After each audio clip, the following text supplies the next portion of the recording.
तुमने न्यूज में सुना होगा, कल परसों सुना ना, टनल में फंस गए थे उत्तरांचल में, 41 लोग फंसे थे, कल निकाल लिए गए उनको। कितने दिनों बाद में निकाला गया? 16-17 दिन बाद में निकाला गया। भाई आपने देखा कि 41 लोग हैं और 16 दिन बाद में उनको निकाल लिया गया। तो आप थोड़ा सा विचार करो कि वो 41 लोग हैं, 16 दिन तक उनका भी एक पेशेंस होगा, उनके भी दिमाग में कई प्रकार के विचार चल रहे होंगे कि यार वो दब गया था, वो भी नहीं बचा, वो भी मर गया था, उसका भी ऐसा हुआ था। ऐसे थॉट्स चल रहे होंगे उनके दिमाग में, और फिर उनके मनोबल को क्या करेंगे? कमज़ोर करेंगे। ये जो नेगेटिव थॉट्स हैं वो क्या करते हैं? आपके मनोबल को कमज़ोर करते हैं। कुछ ऐसे लोगों के बोले यार हवा तो मिल ही रही ना, कहाँ दिक्कत आ रही है। साइकोलॉजी वहाँ पे क्या कहती है? ऐसी परिस्थिति में आपके मन में क्या चलता है वो सत्ता देता है, वो पावर देता है। और जो मन की पावर है ना, वो बहुत बड़ी पावर है। इस मन की पावर को पहचानने की रिक्वायरमेंट है, बहुत बड़ी पावर। मैंने कहा ना, यदि मन को सही पकड़ा, सही रास्ते लगा ना, तो राजा है, आपको राजा बना के छोड़ेगा ये। लेकिन इसको फिसला दिया तो फिर ये फिसलेगा, ये मरेगा भी फिर यही।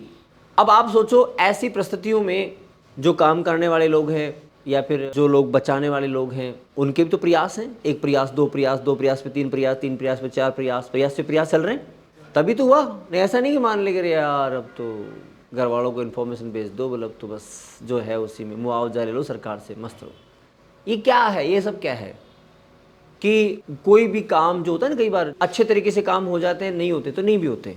तो यहाँ ये लोग जो प्रयास उन्होंने प्रयास किए कि साहब 41 लोग हैं, और मैटर भी खैर बड़ा था, उसमें काफ़ी लोगों ने प्रयास किया, तो सब टेक्निकल प्रयास किए उन्होंने, थोड़ा सा सोच समझ के दिमाग से प्रयास किए, और प्रयास किए तो ये जो है उपलब्धियाँ आपको हासिल हो गई, लोग बच गए।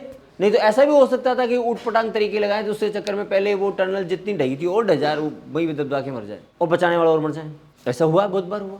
तो अर्थ ये निकलता है कि इन सब के लिए आपका स्वस्थ मन और स्वस्थ तन की रिक्वायरमेंट है, तभी आप अच्छे डिसीजन ले पाते हो, अदरवाइज डिसीजन ले नहीं सकते। आपकी बुद्धि का सही दिशा में चलने के पीछे अच्छे विचार होने जरूरी हैं, और अच्छा शरीर भी आपके पास होना जरूरी है।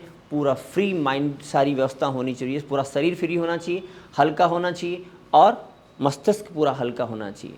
ये जिन लोगों को हल्का हल्का दुनिया में महसूस हो रहा है ना, वो हल्का हल्का वही है कि अब जब इस स्थिति में आके आप डिसीजन लोगे तो पूरे क्लियर डिसीजन आएंगे, कोई लफड़े नहीं आएंगे। अब आपको लफड़े खींच रहे तो शरीर भी भारी, दिमाग भी भारी है, तो दिमाग भारी के बाद में कभी काम होते नहीं है, फिर तो मजबूरी में काम होते हैं।